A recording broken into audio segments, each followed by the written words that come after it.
The city of Ethelberg did not sleep. From the pinnacle of the onyx tower, the very heart of the metropolis he had willed into existence, Solomon could feel its ceaseless pulse.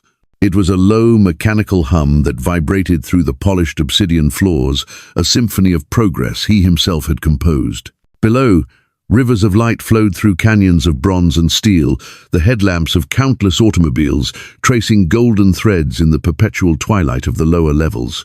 Zeppelins, their vast illuminated bodies gliding like leviathans through the engineered atmosphere, drifted between spires that tore at the belly of the clouds.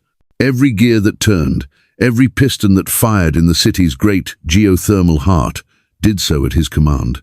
He was Solomon, the founder, the architect, the man who had bent the world to his vision. His hands, resting on the cool, expansive surface of his desk, were the only part of him that betrayed his age. They were a map of a life spent building, scheming, and conquering. Veins stood like blue rivers on a landscape of wrinkled parchment skin, the knuckles swollen slightly from a lifetime of gripping pens, gavels, and the levers of power. He turned a small, intricate orrery on his desk, a miniature replica of the solar system crafted from platinum and diamonds. With a flick of his finger, tiny worlds spun in silent, perfect orbits. He had conquered the earth, mastered its elements, and built a monument to human ambition that would, they said, outlast the stars. He had everything, and he felt nothing. The feeling was not a sudden storm, but a slow, creeping fog that had rolled into the harbor of his soul years ago and refused to dissipate. It was a cold, hollow ache in the center of his chest, a space that all the gold in his vaults, all the praise of the masses, and all the knowledge in his libraries could not fill. He had believed, with the fiery conviction of his youth, that to build was to find purpose. To achieve was to find happiness. To be revered was to find fulfillment. He had built an empire on this creed, a city that was the physical manifestation of his philosophy. Yet standing here, in the silent sanctum of his power, he was a king ruling over a kingdom of dust. A soft chime announced the arrival of the elevator. The bronze doors slid open with a whisper-quiet hiss, revealing his most trusted aide, Elias. The young man was the very picture of the Ethelberg ideal, sharp, intelligent, his uniform immaculate, his movements precise. He was the son Solomon never had, a disciple who had memorized every one of his master's public speeches and treatises on industry and progress. Elias's eyes, bright with the unshakable optimism of youth, held a reverence that Solomon had once found invigorating but now found simply tiring. "Founder," Elias began, his voice barely containing his excitement. He held a data slate, its screen glowing with charts and ascending graphs. "The reports are in. The final pylons of the Viridian Bridge have been set. The connection to the western Mesa is complete, ahead of schedule and under budget. Productivity across the city has surged by another 7% this quarter. The new aqueducts are providing clean water to even the lowest sectors. Sir, your vision is perfected. Ethelberg is a flawless machine." Elias paused, waiting for the familiar nod of approval, the quiet word of praise that would be the fuel for his ambition for the next month. He expected Solomon to turn, to perhaps even smile, a rare event that felt like the sun breaking through the city's permanent cloud cover. Instead, Solomon remained facing the vast window, his silhouette a dark, unmoving shape against the sprawling constellation of his own creation. The orrery on his desk continued its silent, pointless dance. A long moment stretched, filled only by the distant hum of the city. When Solomon finally spoke, his voice was not the powerful baritone that had once commanded boardrooms and swayed nations. It was a low, gravelly whisper, rough with a weariness that seemed to have settled deep in his bones. "Meaningless," he said, the word barely audible. Elias's posture straightened, a flicker of confusion crossing his features. "Sir, I don't understand. This is a triumph, a legacy for 1,000 years." "Meaningless," Solomon repeated. A little louder this time, the word imbued with a profound finality. He finally turned from the window, but he did not look at Elias. His gaze was distant, fixed on a point somewhere beyond the walls of the room, beyond the confines of the city itself. All of it, meaningless. He swept a hand, the hand that had signed the blueprints for 1,000 towers, in a gesture that encompassed everything. This city, this flawless machine, the gears turn, the lights flicker, the people toil. Generations are born into the hum, They live their lives by the clockwork schedule I designed, and they die replaced by new cogs in the same machine. The sun rises and sets, though we barely see it down below. The geothermal vents pump steam into the sky, yet the clouds are never full. All the rivers of commerce flow into my treasury, yet the treasury is never satisfied. It is all a striving after wind, Elias, a grasping for smoke. Elias was stunned into silence. This was not the founder he knew. This was not the iron-willed titan of industry. This was a stranger, a ghost haunting the shell of a great man. He took a hesitant step forward, but the purpose, the happiness we provide, the order, the progress. Solomon let out a short, bitter sound that was almost a laugh. Purpose? I have pursued purpose like a hunter stalking a mythical beast. I have chased it through halls of marble, in the arms of beautiful women, in the vintage of 1,000-year-old wine. I have sought it in the acquisition of knowledge, in the melodies of the grandest orchestras, in the quiet solitude of my libraries. Each time I thought I had it cornered, each time I felt its warmth, I would open my hand and find nothing but air, a fleeting vapor on a cold morning. That is what I have built, a magnificent, shimmering, empty vapor. Clote. He looked at Elias then, and for the first time the young man saw not the powerful founder, but an old lost man, adrift in an ocean of his own success. The look in Solomon's eyes was not one of anger or madness, but of a deep, soul-crushing clarity. It was the look of a man who had climbed to the top of the highest mountain in the world, only to discover it was the wrong mountain. "Leave me," Solomon commanded, his voice regaining a sliver of its old authority. He turned back to the window, to the sprawling, glittering testament to his life's work. Elias, utterly bewildered, and his heart heavy with a confusion he could not name, bowed silently and retreated, the bronze doors hissing shut behind him. Solomon was alone again, with his city, his achievements, and the deafening echo of his own soul crying out a single devastating word: meaningless. The hiss of the elevator doors was a final sealing sound, leaving Solomon in the cathedral-like silence of his office. For a long while he stood unmoving, the city lights below painting shifting patterns on the obsidian floor, a glittering carpet for a king who felt like a beggar. The fog of despair was no longer a passive state, it was a challenge, a gauntlet thrown down by the universe itself. If his life, his achievements, his very essence felt meaningless, then he would put that meaninglessness on trial. He would become a scientist of the soul, and his first experiment would be pleasure. He summoned Elias the next morning. The young man arrived, his face a carefully composed mask of professionalism, yet his eyes betrayed the deep unease from the previous night. "Founder, you sent for me." Solomon's voice was different. The weariness was gone, replaced by a sharp, almost brittle intensity. "I have spent my life in the pursuit of logic, efficiency and progress, Elias. I have neglected a fundamental aspect of the human equation: laughter, mirth, unfettered joy. I wish to study it." He gestured to the data slate on his desk. "Cancel my appointments, all of them. Liquidate the assets from the cobalt mining venture and redirect the funds. You will arrange a festival in the Crystal Atrium. It is to be an event of unparalleled extravagance. I want rivers of the finest wine, not synthetic, but real, from the last vineyards of old Earth. I want the most renowned musicians, the most celebrated chefs. Fill the air with the scent of real flowers, not the synthesized aromas pumped through the city vents. Spare no expense. I want to see my city happy." Elias, relieved to have a tangible task, a problem he could solve with logistics and capital, nodded eagerly. "It will be done, Founder. A celebration of your latest triumph, the Viridian Bridge."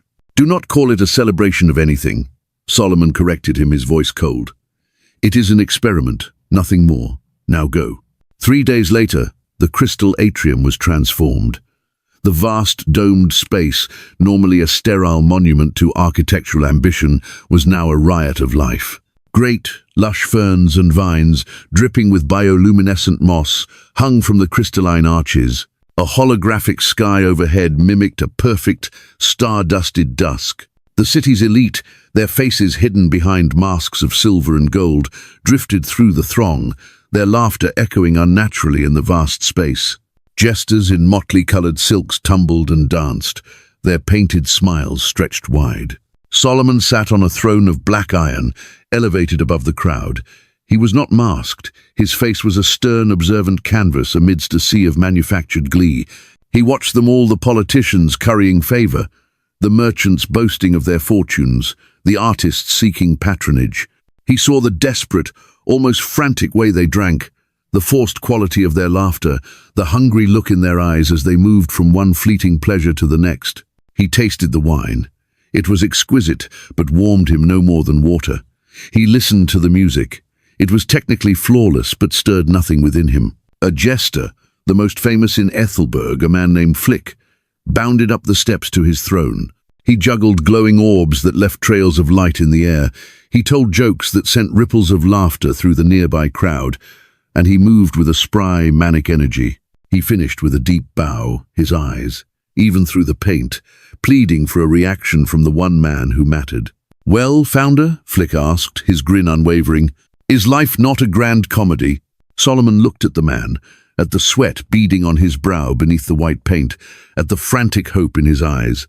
And in that moment, he saw it all not as joy, but as a desperate flight from silence, a noisy distraction from the void. "I have seen it," Solomon said, his voice carrying over the music. "And I said in my heart of laughter, it is madness, and of mirth. What good does it do?" The jester's smile faltered, the light in his eyes dimming as if a switch had been flipped. The crowd around the throne grew quiet. The experiment was over. Solomon rose and left without another word, the sound of the hollow party fading behind him. Folly. It was all folly. If pleasure was an illusion, then perhaps permanence was the answer. He would build, not for function but for sheer, breathtaking beauty. He poured his immense resources into projects that had no practical purpose. He commanded the construction of vast, terraced gardens on the southern face of the Onyx Tower, irrigated by a complex system of atmospheric condensers. He commissioned palaces of white winterwood, imported from the polar regions, and filled them with reflecting pools and silent courtyards.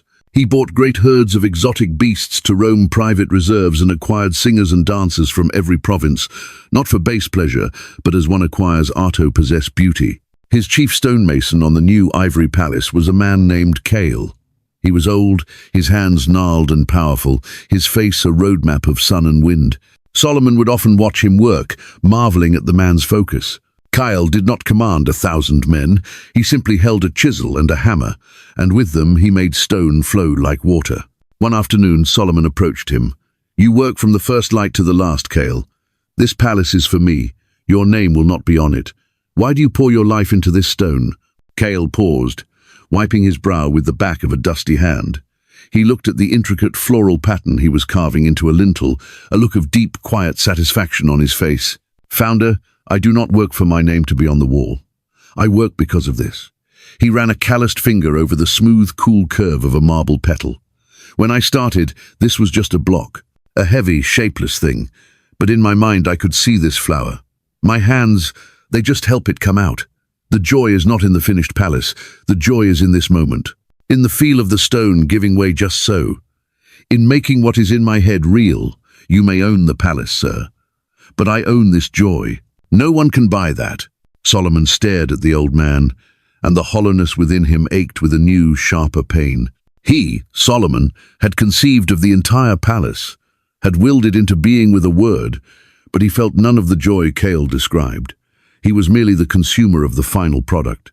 He had amassed everything, experienced everything, denied himself nothing his eyes desired. He had men and women singers, the delights of the sons of men, a collection of beauty and talent to rival any king in history. Yet as he surveyed all that his hands had done, all the labor he had expended to achieve it, a chilling realization washed over him. He had gathered it all, but he possessed none of it. Not really. He was a spectator in his own life, a collector of experiences he could not feel. That night he stood on the balcony of his new ivory palace. Before him lay the sprawling gardens, silent and perfect under the artificial moons. In the distance the lights of Ethelberg glittered like a fallen galaxy. Elias stood a respectful distance away, his face glowing with pride. "It is magnificent, Founder," Elias said softly. "A paradise." Solomon looked at the perfection he had created, at the beauty he had bought, at the pleasures he had commanded. He thought of the jester's empty smile and the stonemason's simple joy. He had conducted his experiment with rigorous discipline, and the conclusion was inescapable.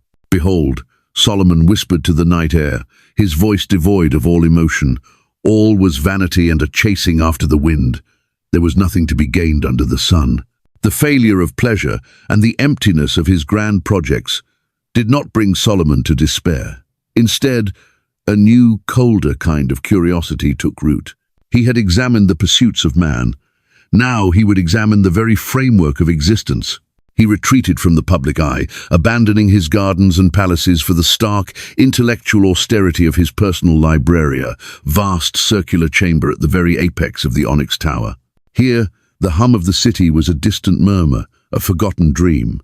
The only sounds were the soft rustle of ancient paper, the low hum of data servers, and the whisper of his own breathing. He dedicated himself to study, not for power or advantage, but for pure understanding. He delved into the archives of old Earth, reading the histories of forgotten empires, the philosophies of long-dead thinkers, the scientific formulas that had once been considered immutable truths.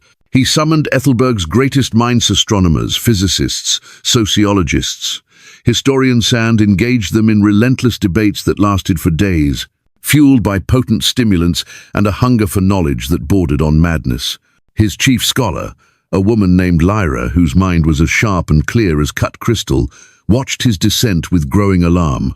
She had dedicated her life to the pursuit of knowledge, but she did so with a sense of wonder.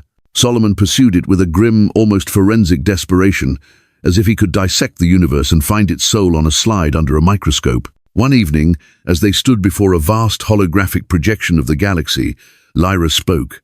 "Founder, we have mapped the movements of 1,000 star systems. We have translated the dead languages of a dozen civilizations. What is it you are truly searching for?" Solomon pointed to a tiny, insignificant yellow star in a distant spiral arm. "Our sun. Heraclitus, an ancient philosopher, said you cannot step into the same river twice. He was wrong. The river is always the same. It is we who are different, washed away by the current. Look at it, Lyra. That star. It rises, it sets. The wind blows south, then turns to the north, returning on its circuits. The rivers of water vapor rise, form clouds, and fall again, flowing into the atmospheric reclaimers, yet the reclaimers are never full. Generations are born in this city. They toil under my laws. They die and their children take their place. What has been is what will be, and what has been done is what will be done, and there is nothing new under the sun." The phrase hung in the air, under the sun. He used it constantly now. It was his laboratory, his control group. Life viewed strictly from a human perspective, a closed system of cause and effect, of birth and decay, with no variables from outside. "But Founder," Lyra argued, her voice gentle, "knowledge itself is new. Every discovery, every theorem is a step forward. It is not a circle. It is an upward spiral." Solomon's expression was bleak. He gestured to the archives, to the terabytes of data, the miles of text. "And what does this knowledge bring? I have applied my heart to know wisdom and to know madness and folly. And the more I know, the more I see the flaws, the injustices, the inevitable decay. The more I understand the laws of physics, the more I see the cold, indifferent machinery of the cosmos. The more I study history, the more I see the same patterns of greed, ambition, and violence, repeated endlessly with different costumes and different weapons. To the fool, ignorance is bliss. But for the one who sees, for the one who truly understands the vast, crushing weight of it all, with much wisdom comes much sorrow. The more knowledge, the more grief." Gamdo. His quest for understanding had not brought him peace. It had armed his despair with irrefutable facts. It had given him 1,000 new ways to see the cracks in the foundations of his own world.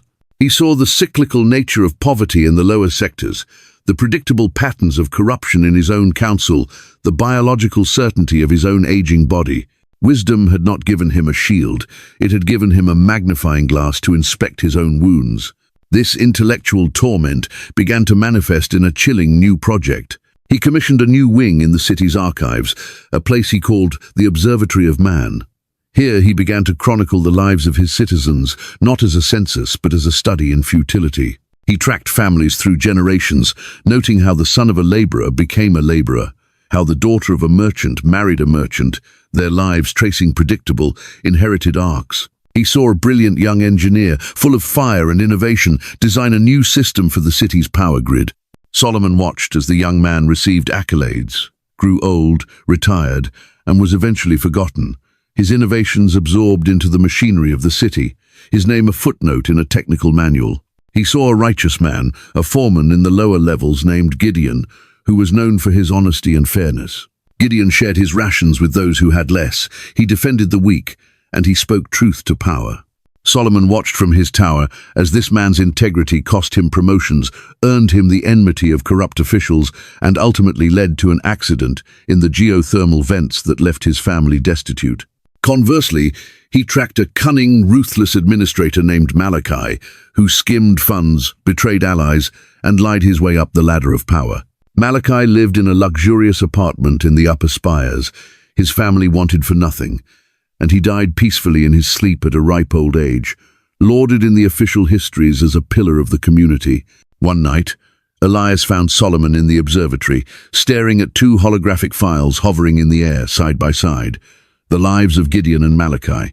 The stark injustice was laid bare in cold, hard data. "It makes no sense," Elias whispered, his own faith in the ordered, merit-based world of Ethelberg shaken to its core. "Gideon was a good man." "He was," Solomon agreed, his voice flat. "And what he got was the reward of the wicked. And Malachi, a man whose soul was a sewer, received the reward of the righteous. This is a vanity that occurs on earth. I thought wisdom would give me answers, Elias. I thought it would reveal the grand design. But it has only shown me the chaos. It has shown me that the same fate of the grave, the dust, the forgetting overtakes both the wise man and the fool. The light of the wise man's eyes is no better than the darkness the fool walks in, for in the end, the darkness swallows them both. So what advantage has the wise man over the fool? He deactivated the holograms, plunging the room into near darkness, lit only by the faint glow of the city far below. "None," he answered his own question, his voice a ghost in the vast, silent library. "My pursuit of knowledge has been the greatest folly of all. It is nothing more than shepherding the wind." He had sought to grasp the world with his mind, only to find it as insubstantial and uncontainable as the air itself. The disquieting revelation that wisdom was just another form of vanity, a gilded cage for the soul, did not lead Solomon to abandon his search. It sharpened it. His focus shifted from the grand cosmic cycles to the intimate, agonizing question of justice. If life under the sun was a closed system, then its mechanics were flawed, its gears grinding with a terrible, indifferent cruelty. The fates of Gideon, the righteous foreman, and Malachi, the corrupt administrator, became an obsession. They were not just data points. They were an indictment of the world he had built and the universe that contained it. He began to walk the city, not as the founder, surrounded by a phalanx of guards, but in disguise. Dressed in the simple grey tunic of a municipal worker, his face obscured by a low-brimmed cap and the shadows of the lower levels, he moved unseen through the veins of his own creation. He wanted to see the injustice not on a data slate, but in the lines on people's faces, to hear it in the tremor of their voices, to feel the grit of it under his own feet. In the lower sectors, where the perpetual twilight was cut by the harsh glare of neon advertisements and the hiss of steam from leaking pipes, he saw it everywhere. He saw a baker, a woman named Hannah, whose bread was a small act of grace in a grim world, being forced to pay exorbitant protection fees to a local enforcer. A lieutenant of a man Solomon knew sat on his own city council. He watched as the enforcer, a brutish man with cold, dead eyes, overturned her cart when she was short a few credits, the precious loaves scattering in the grimy street like fallen stones. The crowd simply watched, their faces a mixture of pity and fear, too cowed to intervene. Solomon, the architect of it all, stood among them, his fists clenched in his pockets, a powerless god in his own machine. He sat in a tavern, nursing a cup of cheap synthetic ale, and listened to the whispers. He heard stories of workers being denied their wages on a technicality, of families being evicted from their homes to make way for a new, profitable factory, of honest merchants being ruined by the slander of powerful competitors. The system he had designed for maximum efficiency was, at its lower levels, a predator, and its prey were the decent, the hard-working, the ones who tried to live by the rules. The wicked, those who knew how to manipulate the system, not only survived, they thrived. They were the apex predators in this steel jungle. One night, his wanderings took him to the Justice Spire, the gleaming tower where the city's laws were adjudicated. He slipped into the back of a public gallery during a late-session trial. The case was simple. A wealthy industrialist, a man named Cassian, was accused of knowingly selling faulty support struts that led to the collapse of a residential platform, killing dozens. The evidence, presented by a young, impassioned public defender, was overwhelming. There were internal memos, testimony from a terrified whistleblower, and metallurgical reports. Then Cassian's lawyer, a silver-tongued orator named Lycander, took the floor. Solomon watched, mesmerized by the man's skill. Lycander did not dispute the facts, he buried them. He buried them under an avalanche of legal jargon, procedural objections, and character assassinations against the whistleblower. He presented Cassian not as a criminal, but as a pillar of Ethelberg, a job creator, a man whose contributions to the city's progress far outweighed this unfortunate and unforeseeable tragedy. The verdict was a foregone conclusion. Cassian was finita sum that was, to him, pocket change and cleared of all criminal wrongdoing. The families of the dead received a pittance. Solomon watched Cassian leave the courtroom, a smug, victorious smile on his lips, surrounded by his entourage. Justice was not blind. It was a commodity to be bought and sold. He followed the young public defender, a man named Asher, out of the spire. Asher walked with his head down, his shoulders slumped in defeat. He stopped at the edge of a high bridge, looking down at the endless flow of traffic below. Solomon came and stood beside him, a fellow shadow in the city's gloom. "You fought well," Solomon said, his voice a low rasp. Asher startled, then looked at the old man beside him. "It doesn't matter how well you fight when the fight is rigged. I had the truth. It meant nothing." He slammed his hand on the railing. "Where is the justice in that? We are told to be good, to be honest, to seek truth. But what is the point? The liar prospers, the cheat wins, the righteous man is crushed under the wheel." His words pierced Solomon's heart, for they were the very echo of his own torment. He had seen this same pattern from the height of his tower, and now he had seen it from the depths of the street. It was the fundamental broken equation of life under the sun. "I once thought," Solomon said slowly, his eyes fixed on the distant dark peak of the onyx tower, "that if I made the laws perfect, justice would follow. But I see now that a gift in the hand of a powerful man can blind the eyes of the wise and subvert the cause of the righteous." Quote, he left Asher on the bridge and returned to his tower, the cold fury in his soul now forged into a hard diamond-like certainty. The scales of human justice were hopelessly unbalanced. If there was to be any meaning, any true accounting, it could not come from within this broken system. It had to come from outside. Back in his silent office, he pulled up the files of Hannah the baker, of Asher the defender, of Gideon the foreman. He also pulled up the files of the corrupt councilman, of Cassian the industrialist, of Malachi the administrator. He arranged them in two columns, the righteous and the wicked, the victims and the predators. "I said in my heart," he whispered to the silent room, his voice resonating with an ancient, terrible authority, "God will bring into judgment both the righteous and the wicked, for there will be a time for every activity, a time to judge every deed." It was not a hope. It was a logical necessity.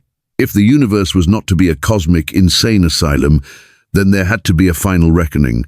The prosperity of the wicked and the suffering of the righteous were temporary, maddening variables in an equation that could only be solved by a final divine judgment.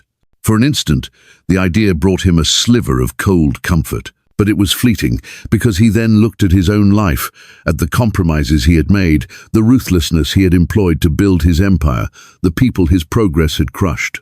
In that final, terrible accounting, on which side of the ledger would he, Solomon the founder, truly fall? The shadow of judgment was long, and for the first time he felt its chill touch his own soul. The weight of a future judgment, while a logical necessity, offered no solace for the present.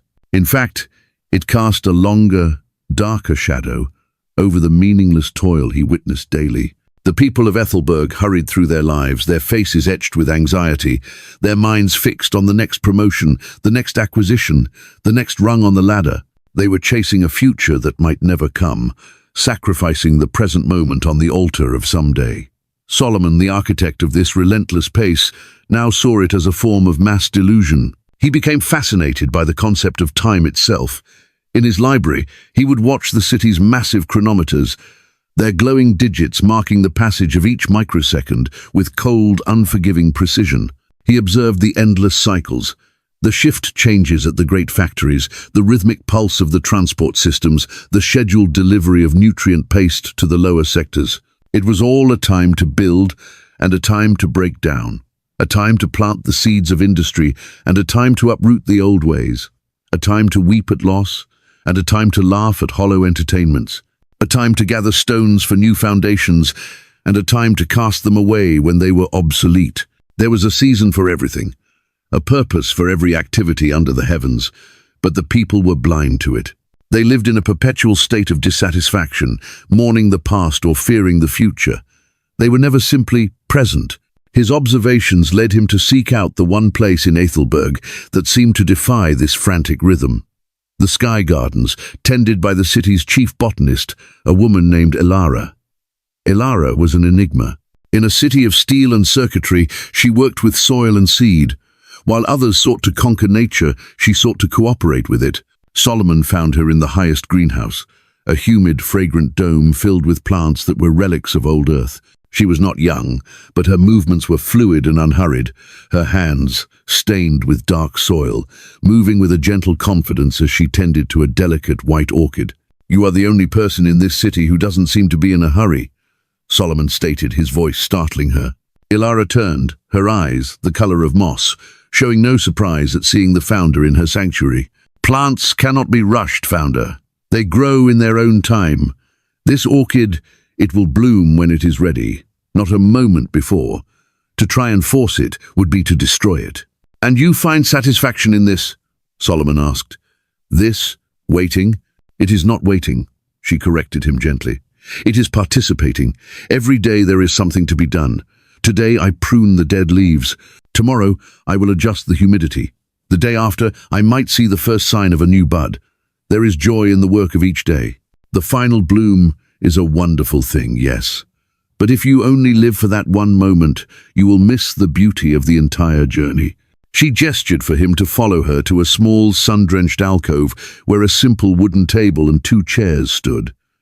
She poured them both a cup of herbal tea, its steam fragrant with mint and chamomile. "We are so busy trying to secure our future that we forget to live in the life we have," Elara continued, her gaze drifting over her verdant domain. "We toil and we hoard, we worry and we strive. We think that if we just acquire one more thing or achieve one more goal, then we will be happy. But happiness isn't a destination we arrive at. It's a gift we are given in the small moments." She picked up a small ripe sunberry from a nearby bush and held it out to him on her palm. It was a deep, lustrous red, a perfect, living jewel. "Look," she said, "the city below measures wealth in credits and assets. But this is also wealth. To be able to eat and drink and find satisfaction in the simple toil of your hands, this is the gift of God.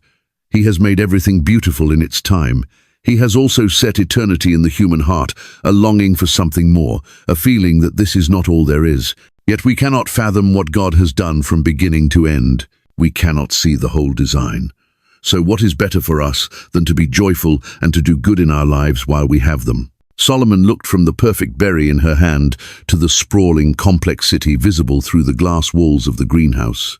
He had built an empire to secure his legacy, to cheat time, to create a permanence that would defy the grave. He had toiled endlessly, his mind always on the next project, the next acquisition, the next solution. He had never simply enjoyed the fruits of his labor. He consumed them, yes, but he did not enjoy them. The joy was always deferred, a promise waiting on the other side of the next achievement. He thought of the construction of the Viridian Bridge. He had felt a grim satisfaction at its completion, a brief sense of triumph in its efficiency. But he had never once paused to simply admire the graceful arc of its design, to appreciate the skill of the workers who had assembled it, to feel the simple pleasure of a job well done. His mind had already been on the next project. Cale, the old stonemason, had understood this. His joy was not in the finished palace, but in the feel of the chisel on the stone. Elara, the botanist, found her joy not just in the bloom, but in the daily act of nurturing. They had discovered a truth that had eluded him in all his wisdom and wealth. I have never seen you in the public feasting halls, Solomon observed. Ilara smiled. I prefer to share my meals here with my assistants. We eat the food we grow. We talk. We laugh. There is more joy in a bowl of fresh greens shared with a friend than in a feast of 100 courses eaten alone in a silent hall. Solomon finally took the berry from her hand. He put it in his mouth. The taste was an explosion of sweetness and tartness, a complex living flavor that no synthetic nutrient paste could ever replicate. It was simple. It was real. And in that moment, for the first time in a long, long time, Solomon was not the founder, not the architect, not the seeker of cosmic truths. He was just a man, sitting in a garden, enjoying a piece of fruit. The moment was fleeting, but it was perfect. He realized that in his frantic quest to find the meaning of life, he had forgotten how to find the meaning in life. The simple, God-given gifts of food, drink, satisfying work and companionship. These were not the answer to the great cosmic riddle, but they were a balm for the weary soul. They were moments of grace in a world that was, as he was beginning to understand, a mixture of profound beauty and inexplicable sorrow. To reject these simple gifts in the pursuit of some grand, ultimate meaning was its own kind of folly. Life was meant to be lived, not just solved. The quiet wisdom gleaned in Ilara's garden offered a temporary reprieve, a fragile peace. Solomon began to incorporate these small acts of presence into his days. He would take his meals not in the solitude of his office, but in the mess hall with his personal guard, listening to their simple, boisterous stories. He would walk through the public parks, not as an inspector, but as an observer, watching children chase automated cleaning drones, their laughter a sound more pure than any symphony he had commissioned. These moments were like sips of cool water in a vast desert, but the desert remained. The fundamental problem, the final, unanswerable question loomed ever larger, the problem of death. If life's meaning was to be found in the enjoyment of its simple gifts, what was the point when the one enjoying them was destined to cease? It was the ultimate vanity. All the joy, all the sorrow, all the toil, and all the love, it all terminated at the same destination. The grave was the great equalizer, the final, mocking refutation of all human endeavor. This thought haunted him. He visited the city's cryopreservation vaults, a place where Ethelberg's wealthiest citizens paid fortunes to have their bodies frozen at the moment of death, clinging to the hope that future technology could resurrect them. He saw the rows upon rows of gleaming white pods, each containing a silent, frozen dream.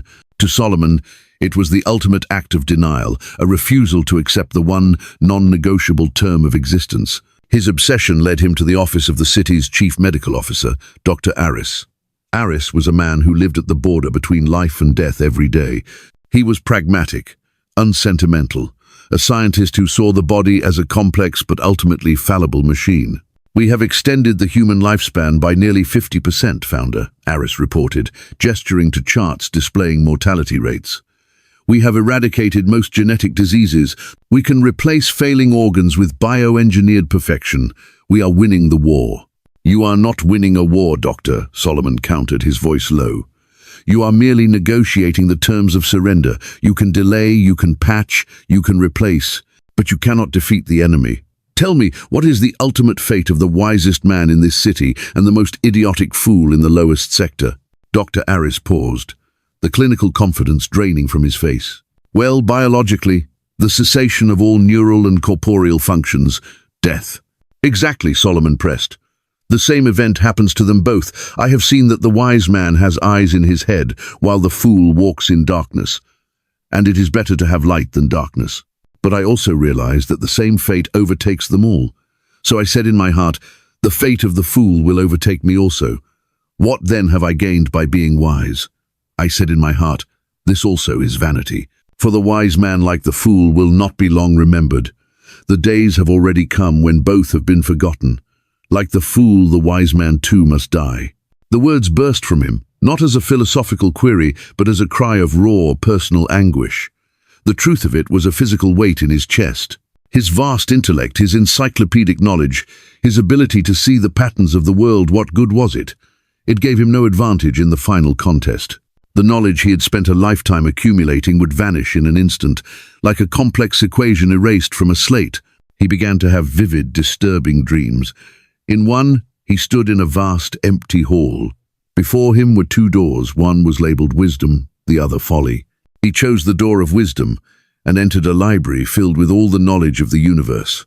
He spent what felt like an eternity reading, learning, understanding. But as he read, the walls began to close in, the shelves collapsing into dust, until he was left in a small, dark space. Then, the back wall of the room dissolved, revealing the exact same small, dark space that lay behind the door of folly. His morbid curiosity took him a step further. He began to study animals. In his private reserve, he would sit for hours watching. He observed the powerful sky lion, the apex predator of the high mesas, majestic and fierce. He also observed the humble pack rat, a scavenger that lived in the shadows. He watched the lion hunt with incredible skill and intelligence. He watched the rat scurry and burrow with a simple, instinctual cunning. And he saw that both were driven by the same elemental forces, the need to eat, to procreate, to survive. And he saw that both, in the end, would die. The lion would grow old and weak, its roar would fail, and it would be brought down by younger rivals or scavengers. The rat would be caught by a predator or succumb to disease. "Surely the fate of human beings is like that of the animals," he murmured to Elias, who had accompanied him on one of these strange vigils. "The same fate awaits them both. As one dies, so dies the other. All have the same breath. Man has no advantage over the animal. Everything is meaningless. All go to the same place. All come from dust, and to dust all return." He looked at Elias, his gaze piercing. Who knows if the human spirit rises upward, and if the spirit of the animal goes down into the earth? No one. We see only what is under the sun, and under the sun there is no difference. This realization was the most profound and terrifying emptiness yet. It stripped away not just the value of his achievements, but the very notion of human significance. If man was just a clever animal, destined for the same oblivion, then what was the point of art, of love, of justice, of sacrifice? It was all just a complex mating dance before the inevitable slaughter. So he concluded that there was nothing better for a person than to enjoy their work, because that is their lot. That was the small, fleeting truth he had learned from Elara and Kale. For who can bring them to see what will happen after them? No one. The future was a blank wall. The past was a fading memory. All that was real was the toil and the small joys of the present moment, a brief candle flickering in an infinite, indifferent darkness before being snuffed out forever. This, he thought, was the final, brutal truth of a life lived under the sun, and it was a truth almost too heavy for any man to bear. Having confronted the great cosmic injustice of death, Solomon turned his analytical gaze inward, to the engine that drove his city, and he suspected, the human soul itself, toil, labor, the relentless grinding pursuit of more. He had built Ethelberg on the principle of productive work, celebrating it as the noblest of human endeavors. Now he saw it through a darker, more cynical lens. He began to observe the great artisans and engineers of the city, not with the pride of a patron, but with the dissecting eye of a psychologist. He summoned the chief architect of the new celestial bridge, a spiraling marvel of engineering that would connect the Onyx Tower to the floating observatories. The architect was a genius, a man named Daedalus, whose skill was unmatched in the known world. In the vast holographic design studio, Daedalus walked Solomon through the schematics, his eyes blazing with passion. He explained the complex stress dynamics, the innovative use of magnetic suspension, the aesthetic principles that guided his design. It was a masterpiece of form and function. "This will be my legacy," Daedalus said, his voice thick with emotion. "When people look at this bridge, they will know my name." Solomon listened, but his attention was elsewhere. He was watching the other architects and engineers in the studio. He saw the way they looked at Daedalus. He saw the flicker of admiration in their eyes, quickly followed by a shadow of something else. It was a bitter, corrosive emotion. It was envy. He saw the city's leading fabricator, a man named Hephaestus, who had revolutionized the art of metalwork, being honored at a grand ceremony. Hephaestus stood on the podium, his face beaming as he accepted the city's highest award. But Solomon looked out at the crowd of Hephaestus's peers and rivals. He saw the forced smiles, the slow, resentful blinking. He heard the whispers, the quiet dismissals of the man's achievements, the subtle suggestions that his success was due to luck or connections, not skill. And I saw that all toil and all achievement spring from one person's envy of another, Solomon concluded, the thought striking him with the force of a physical blow. He was sitting with Elias in a high-level observation deck overlooking the city's financial district, a canyon of frenetic, ceaseless activity. This also is meaningless, a chasing after the wind. He pointed down at the traders on the floor of the stock exchange, their bodies a blur of motion, their voices a cacophony of shouts. Look at them, Elias. Do you think they work so feverishly for the betterment of society, for the simple joy of their labor? Number. The man with one transport freighter toils day and night because his neighbor has two. The man with two toils because his rival has a fleet. The woman with a small workshop drives herself to exhaustion because her competitor has a factory. It is a fire that feeds on itself. The success of one is the fuel for the striving of another. It is a race with no finish line, driven by the poison of comparison. He saw the folly in both extremes. The fool folds his hands and ruins himself, he mused, thinking of the indolent who produced nothing and starved. But better is one handful with tranquility than two handfuls with toil and chasing after the wind. He thought of Elara in her garden, content with her small perfect sunberries, and then of Daedalus, whose magnificent bridge was built as much from a desire to surpass his rivals as from a love of his craft. This led him to ponder the ultimate outcome of all this striving. What was the end goal? To accumulate wealth. But for what? He saw the richest men in his city, men who had amassed fortunes beyond imagining. They lived in gilded cages, surrounded by sycophants and security guards, their lives consumed by the management and protection of their wealth. They did not own their fortunes owned them. He thought of a man he knew, an old magnate named Calus, who had built a vast shipping empire from nothing. Calus was now ancient, his body frail, his mind beginning to fade. He had no children, no heir to whom he felt a true connection. His days were spent in a sterile penthouse apartment, staring at market data. His only companions the hired staff who cared for him. He had spent his entire life accumulating credits he could never spend, acquiring assets he could never enjoy. Solomon saw him one day being pushed in a hover chair through one of the city's arboretums by a young, bored-looking attendant. The old man's eyes were vacant, his hands clutching a data slate displaying his net worth, as if it were a holy relic. Here is a man who is all alone. He has neither son nor brother, Solomon said to himself, the sight filling him with a profound sadness. There is no end to his toil, yet his eyes are not content with his wealth. For whom am I toiling, he asks himself, and why am I depriving myself of enjoyment? This also is meaningless, a miserable business. Calus had toiled for a lifetime, but for whom? For a name on a balance sheet. He would die, and a strangira, distant relative, or worse, the state would inherit the fruits of his lifelong labor. The wealth he had gathered with such pain and anxiety would be scattered by someone who had not worked for it. The absurdity of it all was overwhelming. He came naked from his mother's womb, and as he came, so he departs. He takes nothing from his toil that he can carry in his hand. The image was stark and brutal. The wealthiest titan of industry and the poorest street sweeper arrived and departed with the exact same net worth, zero. Solomon saw the folly of his own life in this new light. He had built, toiled, and accumulated on a scale that dwarfed even Calus. And for what? He had a son, Rehoboam, but the boy was young, foolish, and enamored with the trappings of power, not the responsibilities of it. Solomon knew with a father's dreadful certainty that the empire he had built with such wisdom and care would be squandered by the arrogance of his heir.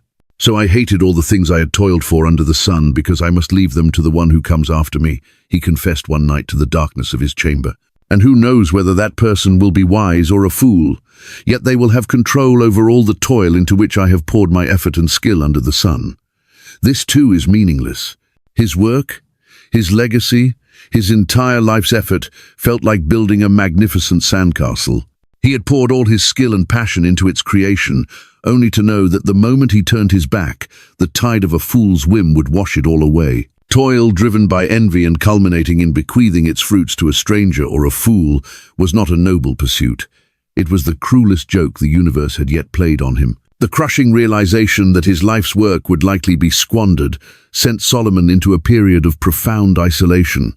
He had always been set apart by his intelligence and his position, but now he felt a loneliness so complete it was like a physical shroud.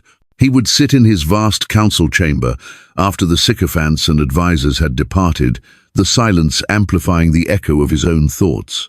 The throne, a magnificent seat of power carved from a single block of meteoric iron, felt less like a symbol of authority and more like an island, marooning him in an ocean of meaningless protocol and feigned respect. He looked back on his life and saw a long line of transactions, not relationships. He had advisors, but no confidants. He had allies, but no friends. He had consorts and companions, but the intimacy was a performance, an exchange of power and pleasure that never touched the core of his being. He was surrounded by people, yet utterly alone. This self-imposed exile was broken by Elias, who, with a courage born of deep concern, dared to breach the founder's solitude. He found Solomon staring at a single, unadorned chair on the far side of the council chamber. "Founder," Elias began, his voice hesitant, "the council grows restless. The city needs your guidance." Solomon didn't turn. His gaze remained fixed on the empty chair. "I am told a king's power is absolute, Elias. But what good is power when it only serves to build walls? Tell me, if I were to fall here in this room, who would lift me up?" Elias was taken aback by the question. "Sir, your guards, your medics, You would follow protocol," Solomon interrupted, finally turning to face him. His eyes were hollow. "But who would lift me up out of love, out of fellowship? Pity the man who falls and has no one to help him up." He rose from his throne and began to pace the vast, empty floor. "Two are better than one, because they have a good return for their labor. If either of them falls down, one can help the other up. Also, if two lie down together, they will keep warm. But how can one keep warm alone?" He was not speaking of physical warmth. He was speaking of the cold that had settled in his soul, a chill that no geothermal vent or ermine robe could dispel. He thought of his solitary walks through the lower city. He recalled seeing two laborers, their work finished for the day, sitting on a crate and sharing a flask, their laughter genuine as they recounted the day's hardships. He saw two women, neighbors in a crowded tenement, comforting each other after a platform tremor had damaged their homes. They had nothing, yet in their shared experience they had a warmth and a strength he, with all his power, could not purchase. Though one may be overpowered, two can defend themselves. He continued, his voice resonating with a newfound conviction. A cord of 3 strands is not quickly broken. The imagery struck him with sudden, profound force. A single strand, however strong, can be snapped, but strands woven together create a strength far greater than the sum of their parts. He had spent his life being a single, isolated strand, believing his personal strength was all that mattered. He had built his city, his empire, on the principle of individual achievement and hierarchical command. He had never understood the exponential power of true community, of genuine fellowship. His thoughts turned to the political landscape of Ethelberg. He had seen the lonely, precarious position of the powerful firsthand. Better a poor but wise youth than an old and foolish king who no longer knows how to heed a warning, he mused, thinking of his own increasing stubbornness and the fear his advisers had of telling him unwelcome truths. He had seen ambitious young men rise from obscurity, full of energy and new ideas, only to become isolated and paranoid once they attained power. The youth may have come from prison to the kingship, or he may have been born in poverty within his kingdom. I saw that all who lived and walked under the sun followed the youth, his successor. There was no end to all the people who were before them, but those who came later were not pleased with the successor. This too is meaningless, a chasing after the wind. It was the endless, futile cycle of power. The charismatic leader would rise, be celebrated, and then inevitably be replaced by a new hero, his own legacy forgotten by the next generation. The adoration of the crowd was as fleeting as the morning mist. True strength, he was beginning to see, was not found in the lonely pinnacle of a throne, but in the interwoven cords of human connection. This epiphany drove him to an act that stunned his entire court. He abdicated the daily governance of the city to a council led by Elias and began to seek out the company of the very people he once saw only as cogs in his machine. He sought out Cale, the old stonemason, and asked not about building techniques but about his family, his grandchildren. He visited Ilara in her garden and learned the names of her assistants, listening to their stories. He even sought out Asher, the young public defender he had met on the bridge. He found him not in the justice spire, but working in a small, free legal clinic in the lower sectors, helping people navigate the labyrinthine bureaucracy of the city he himself had created. Solomon, again in his simple disguise, would sit in the clinic's waiting area just listening. He heard stories of desperation, but also of resilience, of neighbors helping neighbors, of strangers showing small kindnesses. He saw the strength of the three-stranded cord at work. Asher eventually recognized him. There was a moment of shocked silence, but Solomon held up a hand. "I am not the founder here," he said. "I am just a man." They began to talk, not as ruler and subject, but as two men wrestling with the world's injustices. In Asher's passionate, sometimes naive idealism, Solomon found a spark he thought had long been extinguished in himself. And in Solomon's weary, hard-won wisdom, Asher found a perspective that tempered his anger with a deeper understanding. One evening, as they closed the clinic, Asher turned to him. "Why are you here, Solomon?" he asked, using his name for the first time. "Because I spent a lifetime building a tower," Solomon replied, his gaze distant. "And I am only now learning that true strength is found not in stone, but in the cords that bind us together. I was a king on a lonely island. I'm trying to learn how to be a man on the shore." His newfound appreciation for community did not erase Solomon's deep-seated melancholy. It simply gave it a new context. He now saw the value in what he had missed, and the regret was a quiet, persistent ache. As he spent more time away from the seat of power, observing the everyday rhythms of his city, he became acutely aware of the chasm between the young and the old. He saw the youth of Ethelberg, vibrant and reckless, their lives a whirlwind of activity. They pursued pleasure with a single-minded intensity, convinced of their own immortality. They gathered in loud, chaotic nightclubs in the lower sectors, their bodies moving to a pounding, industrial beat, their minds blurred by cheap stimulants.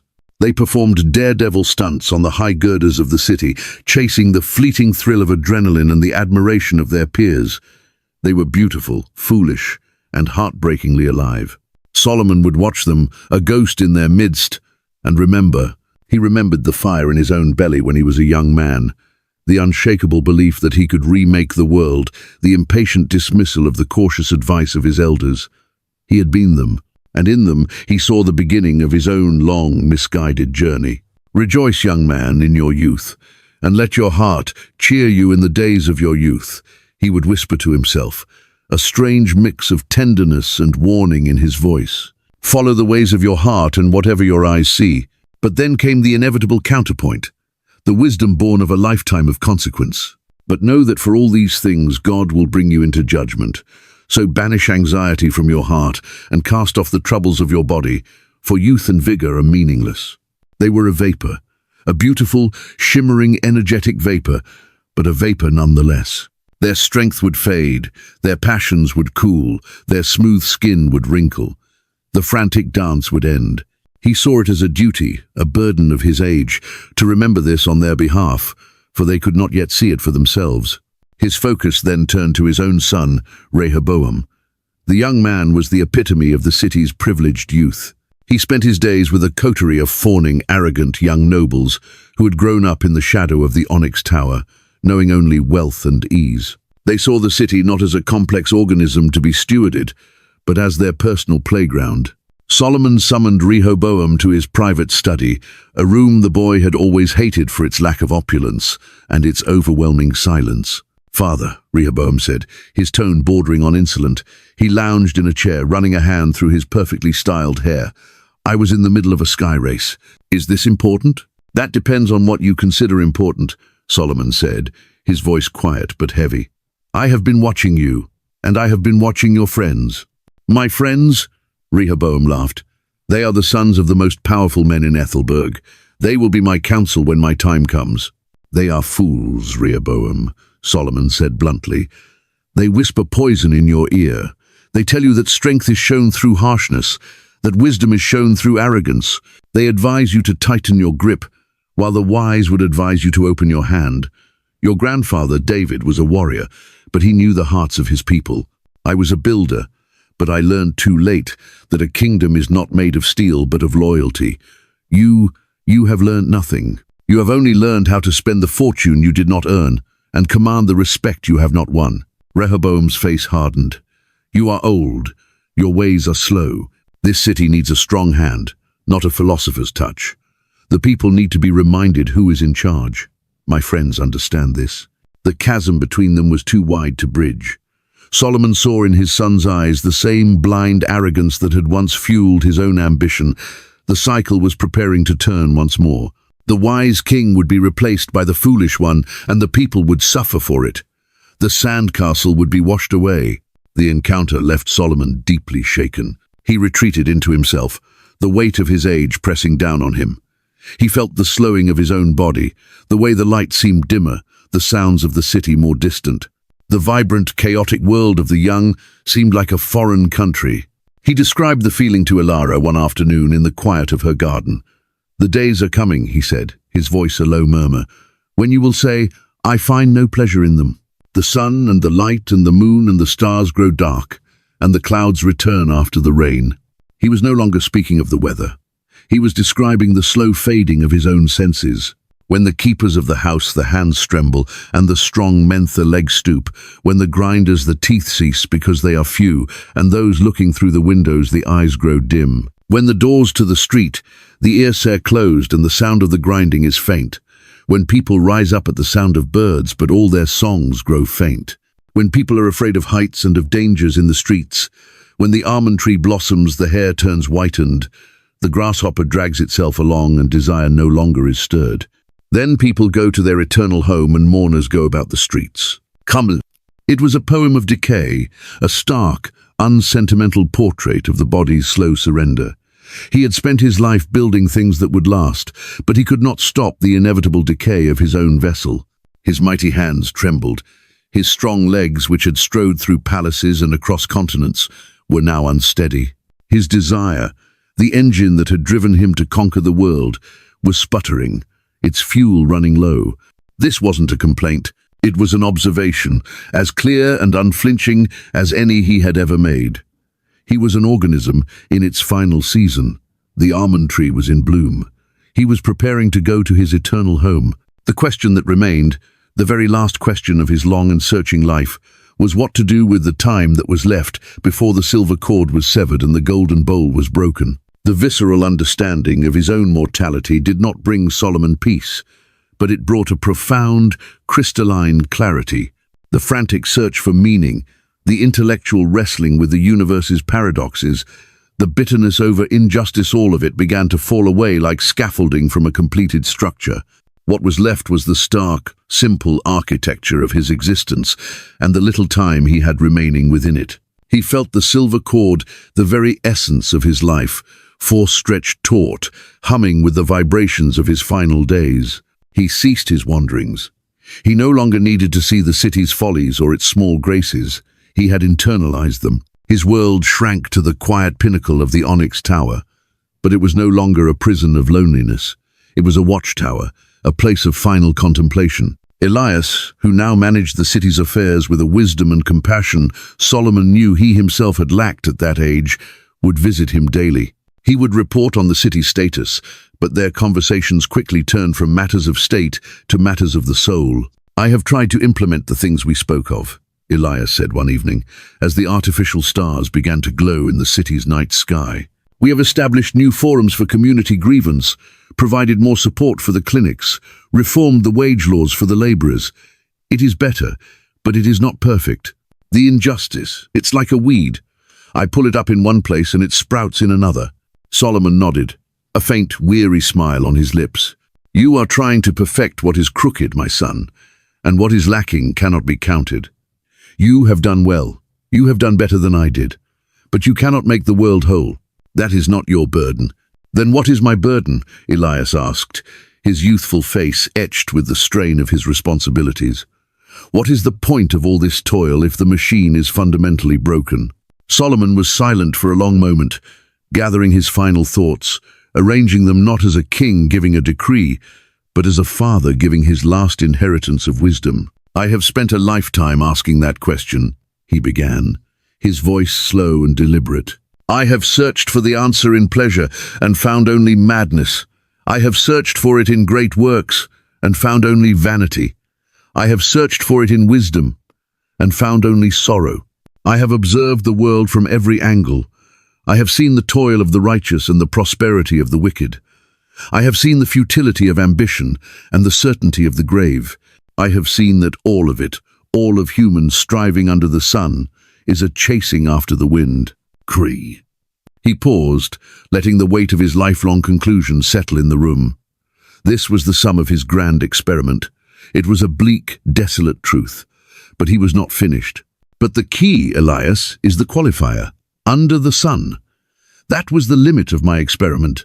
I chose to see the world as a closed system, a self-contained reality of matter and energy, of cause and effect. I looked for meaning in the creation while ignoring the creator. That was my foundational error. Clote. He gestured toward the vast window, toward the sprawling, glittering city below. All of this, it is a gift. The food we eat, the air we breathe, the joy of a job well done, the comfort of a friend, the love of a family. They are all gifts, but we, in our arrogance, treat the gifts as the ultimate goal. We worship the gifts instead of the giver. We try to find eternal satisfaction in temporary things. And that is why our hearts are always restless, always empty. Clyde. His gaze became distant, as if he were looking through the walls of the city, through time and space itself. There is an eternity set in the human heart, a longing for a permanence and a meaning that this world cannot provide. It is a God-shaped hole, and we spend our lives trying to fill it with things that do not fit. Wealth, power, pleasure, even knowledge. We are trying to quench an infinite thirst with finite cups. It is a fool's errand. Complete. A tremor ran through his hand, and he steadied it by gripping the arm of his chair. The almond tree was blossoming. He could feel the golden bowl beginning to crack. I was the wisest of men, and my wisdom led me to the edge of an abyss. It showed me the utter meaninglessness of a life lived without God. It stripped away every illusion, every false hope, every worldly comfort, until I was left with nothing. And it was only there, in that perfect desolate emptiness, that I was finally able to see the truth. He looked directly at Elias. His eyes, which had seen so much sorrow, now held a strange and powerful peace. Now, all has been heard. Here is the conclusion of the matter. His voice, though weak, was imbued with an absolute, unwavering authority. It was the sound of a man who had completed the longest possible journey and had returned with the one single truth that mattered. Fear God and keep his commandments, for this is the duty of all mankind. The words were simple, stripped of all philosophical complexity. They were the bedrock beneath the shifting sands of human experience. Fear God, he repeated, his voice dropping to a whisper, not in terror, as a slave fears a cruel master, but in awe, in reverence, in the humble, breathtaking recognition of his vastness and our smallness. It is the beginning of all true wisdom. It is to understand that we are not the center of the universe. He is. It is to align our lives not with our own fleeting desires, but with his eternal truth. And keep his commandments, he continued, not as a list of arbitrary rules, a burden to be borne, but as the designer's instructions for the machine, as a loving father's guidance to keep his children from harm. They are the pathways to joy, to peace, to the life we were created to live. Quote. He leaned back in his chair, a profound exhaustion settling over him. He had delivered his final message. The teacher had taught his last lesson. Why? Elias asked, his voice choked with emotion. Why is this our duty? Solomon took one last slow breath. The silver cord was fraying. The pitcher was about to shatter at the spring. Because, he whispered, his eyes closing, God will bring every deed into judgment, including every hidden thing, whether it is good or evil. Kugend. It was the final piece of the puzzle. The judgment he had once seen as a terrifying threat was now the ultimate source of meaning. It was the promise that the scales would be balanced. It was the guarantee that the life of Gideon the foreman was not a tragedy, but an investment in an eternal kingdom. It was the assurance that the triumphs of Malachi, the administrator, were nothing more than a temporary, foolish illusion. It was the truth that gave weight and consequence to every choice, every thought, every secret act of kindness, and every hidden sin. It was the one single truth that transformed a meaningless chasing after the wind into a journey of eternal significance. A soft sigh escaped Solomon's lips. The architect of Ethelberg, the wisest and wealthiest man the world had known, was still. The golden bowl was broken. The dust had returned to the ground it came from, and his spirit had returned to God who gave it. Solomon's death was not a grand public spectacle. There were no weeping crowds, no solemn procession through the city's canyons. By his own final decree, the news was kept private. He was laid to rest, not in a grand mausoleum atop the onyx tower, but in a simple, unadorned sarcophagus of dark stone, placed in a quiet corner of Ilara's sky garden. The almond trees he had spoken of bloomed perpetually around him, their white blossoms a constant, silent testament to the cycle he had finally embraced. In the days that followed, a profound change settled over Ethelberg. Elias, now bearing the title of steward, governed with a quiet authority.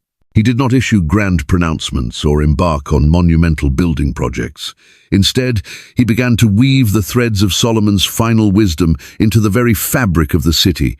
He dissolved the observatory of man, deleting the cold, cruel data that reduced human lives to predictable cycles. In its place, he established community halls where people could share their stories, their joys, and their burdens. He reformed the legal system, building it not on the shifting sands of wealth and influence, but on the bedrock principles of justice and mercy that Asher, the public defender, had championed. Asher was appointed as the city's first chief magistrate, his mandate not to win cases, but to find truth. The city's frantic pace began to slow. Elias decreed a mandatory day of rest for all citizens, a day where the factories fell silent and the markets closed. It was a day for family, for fellowship, for quiet contemplation, a radical concept in a city built on ceaseless productivity. At first, the elite grumbled, predicting economic collapse, but instead, a new kind of wealth began to emerge. The wealth of restored relationships, of rested bodies, of peaceful minds. Elias did not seek to dismantle the city Solomon had built. He understood that the structure itself was not evil, it was the purpose for which it had been used that was flawed. The onyx tower still stood as the city's heart, but it was no longer a symbol of one man's isolated ambition. Its lower floors were open to the public, housing libraries, art galleries and schools. The throne room was turned into a public forum, the great iron throne itself a silent reminder that all power was temporary and all rulers accountable. One evening, months after Solomon's passing, Elias sought out Ilara in the sky garden. He found her tending to the plants near the simple stone sarcophagus, her movements as unhurried and graceful as ever. He would have liked this, Elias said, his voice soft. The quiet, the life growing around him. He is part of it now, Ilara replied, smiling faintly. His dust will feed these roots. As he said, all return to the dust. There is a beauty in that, isn't there? A humility. They stood in silence for a while, the only sound the gentle rustle of leaves and the distant, softer hum of the redesigned city. I still wrestle with his words, Elias confessed. I try to live by them, to fear God, to keep his commandments.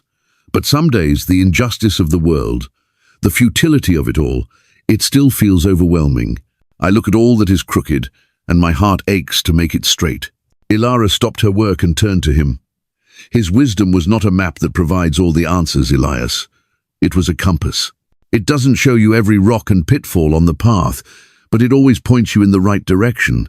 It points you away from yourself and toward God. Quote, she gestured to the city sprawling below them, its light softer, its rhythm more human. You will never make the world perfect. That was Solomon's great folly. He tried to build a heaven on earth, a flawless machine, and it brought him only despair. Your duty is not to eliminate all sorrow, but to do good in your own time, to act justly, to love mercy, and to walk humbly with your God. The rest you must leave to him. As she spoke, a young couple walked into the garden. It was Cale, the stonemason's grandson, now a master craftsman himself, and his wife. They carried a small newborn child wrapped in a simple cloth. They approached Solomon's resting place and gently placed a single, perfectly carved stone flower at its base. It was an act not of worship, but of remembrance, of respect for the teacher who had, in the end, pointed them toward a truth that stone and steel could never capture. Elias watched them, and a profound peace settled in his heart. The cycle Solomon had so dreaded was not just a cycle of futility, it was also a cycle of renewal. A generation passes away, and another generation comes. The old king, weary and wise, was gone. The young steward, armed with that wisdom, now led. The baby in the blanket would one day grow up in a city that understood, in a way it never had before, that success was not in the height of its towers, but in the strength of its communities. That happiness was not in the abundance of its wealth, but in the simple daily gifts of its creator. And that fulfillment was not in chasing the wind, but in walking humbly on the path of reverence and obedience. Solomon's life had been a grand, tragic, and ultimately beautiful experiment. He had descended into the deepest, darkest abyss of a life without God, not so he would be lost, but so he could bring back a single, pure, unshakable light for all who followed. The echo of his final conclusion, "Fear God and keep his commandments," did not thunder from the onyx tower anymore. It was a whisper carried on the wind through Elara's garden, a truth that would now take root and grow in the heart of the city he had both built and, in the end, saved from itself.